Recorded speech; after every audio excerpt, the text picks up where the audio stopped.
Binary number है, सवाल रहेगा इसका द्विआधारी नंबर कौन सा है।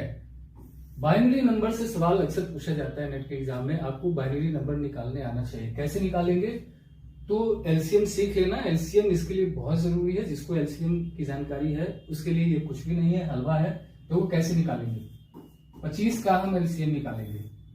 बहुत सिंपल है, 25 को हम 2 से डिवाइड करेंगे। इसमें केवल और केवल 2 से ही डिवाइड करना है, और किसी भी नंबर से डिवाइड करने की कोशिश मत करना, सवाल नहीं बनेगा। सिर्फ और सिर्फ 2 से ही हम डिवाइड करेंगे। तो देखो 2 से 25 को डिवाइड करो तो कितने से जाएगा, 12 से। 12 दूनी 24, एक शेष बचेगा। तो जो रिमाइंडर बचता है उसको हम इस साइड में लिखते हैं। ये हो गया। अब 12 में 2 से फिर डिवाइड करो तो 6 दूना 12 होता है, कट गया, रिमाइंडर कुछ भी नहीं बचा, शेष कुछ भी नहीं बच रहा, तो यहाँ पे हम 0 लिखेंगे।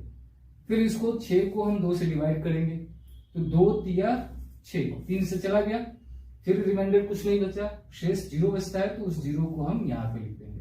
अब 2 से फिर 3 को डिवाइड करेंगे तो 2 एकम 2, 3 है, 2 एकम 2 होता है, यानी एक शेष बचेगा। 3 में से 2 घटाओगे तो एक रिमाइंडर बचेगा, तो वह रिमाइंडर जो है यहाँ पे आ जाएगा, शेष जो है वह यहाँ पे आ जाएगा।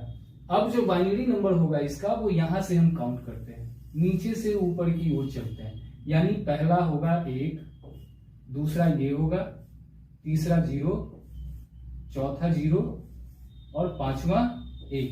यानी 25 का जो द्विआधारी अंक है वह 110001 होगा। ऑप्शन में देख लेना, सवाल रहता जरूरी नहीं है तो 25 का ही पूछे।